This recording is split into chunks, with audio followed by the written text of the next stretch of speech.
ओहो, बाबा बहुत गर्मी लग रही है ना? अब बेटा गर्मी है तो लगेगी ही। और इस घोर जंगल में तो और भी ज्यादा गर्मी महसूस होती है। आसपास कोई घर बर तो है ही नहीं। सारा दिन ये जंगल तप तप कर आग ही तो बरसाता है। इस गर्मी से तो सारी बोई हुई फसल भी खराब होती जा रही है। उधर चाय का बुरा हाल हो गया है और इधर आलू का बुरा हाल है। सही बोल रहे हो बाबा। एक तरफ रितेश अपने खेतों को देखकर परेशान था तो वहीं दूसरी तरफ उसकी बहन। हे भगवान, इस गर्मी में कपड़े तो रखे रखे ही सूख गए। जंगल में वक्त गुजारना बड़ा ही मुश्किल है। सही बोल रही हो सोनाली, जरा मुझे तो देखो, मैं तो सर से पांव तक पसीने में नहा रही हूँ। यहाँ चूल्हे पर बैठकर हालत खराब हो रखी है। सभी का ऐसे ही बुरा हाल हो रहा था। ये है स्वरा का ससुराल जो कि जंगल में बसा हुआ था। उसके परिवार में उसकी सास, ससुर, ननद, पति और एक बेटी थी। स्वरा के घर वालों ने जंगल को ही अपना संसार बनाया हुआ था। उसका पति जंगल की ही थोड़ी थोड़ी जमीन पर खेती करता था। स्वरा की छोटी सी लकड़ी की कुटिया भी जंगल में ही थी और बाकी के सभी काम भी वो जंगल में ही करते थे। अब गर्मी का मौसम था जो उन सभी पर बड़ा भारी पड़ रहा था। अच्छा है ये खाना बन गया। रितेश जी, बाबा, सोनाली, सभी आ जाइए, खाना खा लीजिए। चल रितेश बेटा, ये मेहनत बाद में हो जाएगी, अभी पहले पेट पूजा कर लेते हैं। अनिकेतन रितेश को भी ले आया और स्वरा ने खाना लगा दिया। पूरा परिवार अभी जमीन पर बैठकर खाना ही खा रहा था कि रितेश बोला, क्या खा लो ऐसी गर्मी में खाना वाना। आज पूरे 3 साल हो गए हैं दुनिया से कटकर इस तरह की जिंदगी जीते हुए, वो भी जंगल की। 3 सालों से ना अच्छा खाने को मिला है और ना ही सुकून की सांस आई है। रितेश जी, इस तरह खाने पर गुस्सा नहीं निकालते हैं। अब गुस्सा आ रहा है तो किस पर निकालो। स्वरा, पता है जब हम इस जंगल में आए थे तो मैंने हर रोज इस उम्मीद के साथ आंखें खोली थी कि काश काश आज का दिन अच्छा होगा, लेकिन उम्मीद की भी हद हो गई, सब्र की इंतहा हो गई। अब मुझे नहीं लगता कि कुछ भी बदलेगा। आज भी नहीं भूल पाता हूँ मैं उस मनहूस दिन को जब हमसे हमारा सब कुछ छिन गया था और इस बर्बादी की शुरुआत हुई थी। माँ जी देखिए, मैं आपके लिए साड़ी लेकर आ रही हूँ और आज तो बाजार में खाने पीने की भी बड़ी चीजें थी तो मैं एक पन्नी भरकर ग्रोसरी का सामान भी ले आई। क्या बात है माँ जी, आप रो रही हो क्या? बहू, सब कुछ खत्म हो गया बहू, सब बर्बाद हो गया। तो अपने पति पर से विश्वास ना उठाना, इसमें उसकी कोई गलती नहीं है। क्या बोल रही हो माँ जी, मेरी कुछ समझ नहीं आ रहा, क्या हुआ है? स्वरा, अब हमारा इस घर से जाने का वक्त है। मैंने कुछ गलत नहीं किया है, लेकिन एक इल्जाम लग जाने की वजह से मुझे ये घर छोड़ना होगा। कैसा इल्जाम? क्या बात हो रही है यार? रितेश जी कुछ तो बताइए। मैं बताता हूँ ना भाभी, ये रितेश क्या अपने मुंह से बताएगा। कंपनी से बहुत सारे पैसे गायब हुए हैं, वो भी उस अकाउंट से जिसको आपके पतिदेव रितेश जी हैंडल करते थे। सभी अच्छी तरह से अच्छे से छानबीन हो गई है और हर सुराग यही बता रहा है कि किसी और के चोरी कर पाने की आशंका ही नहीं है। अगर कोई चोर है तो वो आपके पतिदेव ही है और इसी वजह से हम आपका घर, आपका सामान, आपका बैंक बैलेंस और सब कुछ जब्त कर रहे हैं। नहीं नहीं, बिल्कुल भी नहीं, ऐसा नहीं हो सकता। सुनिए, आप रितेश जी के बॉस है ना, आपको तो पता होगा कि रितेश जी कैसे, तो ऐसा कभी नहीं कर सकते हैं। भाभी, पैसा कब किसकी नीयत बदल दे ये कोई नहीं जानता और आपका मेरे सामने गिड़गिड़ाने से कोई फायदा भी नहीं होगा। आपका मकान और सब कुछ हमारे नाम हो ही चुका है, तो आप लोग अब जाइए, जहाँ जाना हो जाइए, बस यहाँ से निकलिए। एक ही झटके में एक इल्जाम के तहत रितेश से उसका सब कुछ छिन गया। अब सर से छत और जेब से पैसा चले जाने की वजह से कोई भी रितेश की मदद करने को तैयार नहीं था। लाला जी, आप तो जान पहचान के आदमी हैं। मैं कोई पैसा मारने वालों में से नहीं हूँ। मुझे ये कमरा किराए पर दे दीजिए। मैं 1 महीने में आपका किराया पक्का चुका दूंगा, लेकिन अभी एडवांस नहीं दे सकता हूँ। अरे नहीं नहीं, बिल्कुल भी नहीं भाया। कोई और होता तो मैं खर्च देने को सोच भी सकता था, लेकिन तुम तो चोर हो गई। इतनी अच्छी नौकरी चोरी की वजह से गवा दी तुमने। मैं तो तुम्हें बिल्कुल कमरा ना दूं, क्या पता मेरा किराया ही खा जाओ।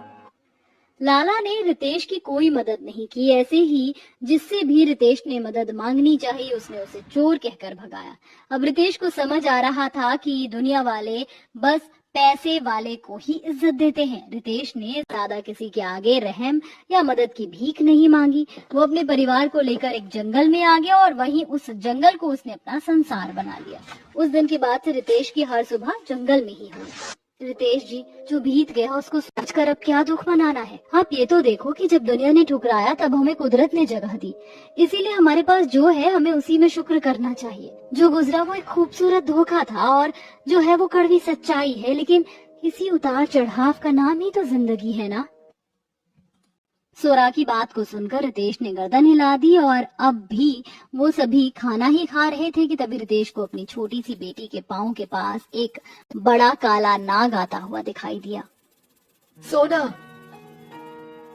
सभी लोग पीछे पीछे को हो जाओ, पीछे हो जाओ। सोना, मेरी बच्ची, रितेश जी कुछ कीजिए, ये नाग तो सोना को कहीं डस ना ले। स्वरा बुरी तरह से घबराने लगी। सभी घर वाले भी डर रहे थे क्योंकि नाग सोना के पास ही था कि तभी रितेश ने पास ही घर में से एक भारी सी लकड़ी उस नाग पर फेंक कर मारी। लकड़ी एकदम सही जगह पर लगी जिससे नाग सोना से दूर भाग गया। नाग के भागते ही स्वरा ने सोना को गोद में उठा लिया और वो उससे लिपट कर रोने लगी। हे भगवान, कहते हैं कि कभी तुझसे शिकायत नहीं करनी चाहिए, लेकिन ऐसी जिंदगी से तो अच्छा है कि तू मौत ही दे दे। स्वरा के शब्द रितेश को किसी तीर की तरह चुभे, लेकिन उसने उस वक्त जाहिर नहीं किया। जंगल में रहना और वक्त गुजारना आसान नहीं था।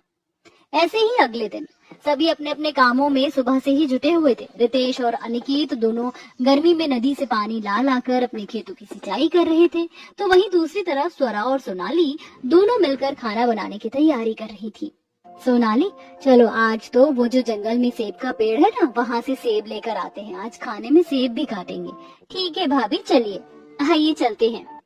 स्वरा की बात को सुनकर सोनाली और स्वरा दोनों जंगल से सेब लाने जाने को निकल गई। सेब का पेड़ काफी दूर था, ऐसे में उनके पांव भी जाते जाते जलने लगे और उन्हें पसीना भी आ गया, लेकिन वो दोनों आखिर सेब ले ही आई। ऐसे ही उनकी जिंदगी पूरी तरह चुनौतियों से भरी हुई थी। अगर उन्हें पानी भी लाना होता तो दूर तक चलकर नदी से लाना पड़ता था। ऐसे ही सिलसिला जारी था और आज शाम के वक्त स्वरा के घर में सभी खाना खाने ही बैठ रहे थे कि उन्हें एक गाड़ी के हॉर्न जैसी आवाज आई। जंगल में कोई गाड़ी आई है क्या? लगता तो है, ऐसा लग रहा है जैसे किसी की गाड़ी जंगल के गड्ढों में फंस गई है। चलिए रितेश जी, चलकर देखते, हो सकता है कि किसी को हमारी जरूरत हो। रितेश और स्वरा ने जैसे ही बाहर झांक कर देखा तो उन्हें कुछ दूरी पर फंसी हुई गाड़ी दिखाई दी, जिसका पहिया एक गड्ढे में फंस गया था और वो आगे नहीं बढ़ पा रही थी। अरे साहब, हाथ लगाऊं क्या? अरे कौन हो भैया? यहीं का रहने वाला हूँ, जल्दी से बताओ, हाथ लगाऊं क्या? अजी, ये भी कोई पूछने की बात है। चलिए, बेचारे न जाने कौन है, हम मदद कर देते हैं। स्वरा और रितेश गाड़ी को धकेलने लगे, लेकिन वो इतनी ज्यादा बड़ी थी कि उनकी ताकत काफी नहीं रही। अभी वो दो लोग ही दम लगा रहे थे कि पीछे से परिवार के बाकी सदस्य भी आ गए और सभी ने ताकत लगाकर गाड़ी को गड्ढे से निकाल दिया। गाड़ी गड्ढे से निकलने पर गाड़ी का मालिक गाड़ी से निकला और रितेश का शुक्रिया अदा करने लगा कि तभी आपका बहुत बहुत शुक्रिया। अरे रितेश, ये तुम ही हो ना? तुम यहाँ इस जंगल में क्या कर रहे हो? अरे बॉस, आप क्या करूँगा, आपकी ही बदौलत ये घर नसीब हुआ है। मुझे माफ कर दो रितेश, माफ कर दो, जो मैंने तुम्हारे ऊपर भरोसा नहीं किया। मुझे लगा कि तुम झूठ ही बोल रहे हो, लेकिन मैं गलत था। तुम्हें काम से निकालने के 1 महीने बाद असली चोर पकड़ा गया, जिसके बाद मुझे काफी दुख हुआ। मैंने तुम्हारे रिश्तेदारों और पड़ोसियों से तुम्हारा पता भी पूछा, लेकिन किसी ने भी मुझे कुछ नहीं बताया।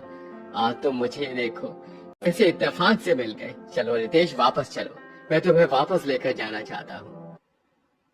नहीं, मैं यहाँ से कहीं नहीं जाऊंगा। ये जंगल मेरा संसार बन चुका है। और जिद्दी मत बनो रितेश, तुम्हारा परिवार हमेशा स्वस्थ रहे हो ना। जो भी था बस एक गलत फहमी ही थी, जो कि सुलझ चुकी है। मैं तुम्हें फिर से नौकरी दूंगा और तुम्हें फिर इज्जत मिलेगी। अपनी छोटी सी बेटी की खातिर चलो। अपने परिवार का मुंह देखकर रितेश वापस जाने को मान गया। बस फिर क्या था, उसी दिन रितेश का परिवार जंगल को छोड़ आया और उन्हें दोबारा अपना घर मिल गया। अब रितेश को फिर से मोहल्ले में इज्जत मिलने लगी और अब सब कुछ ठीक हो चुका था।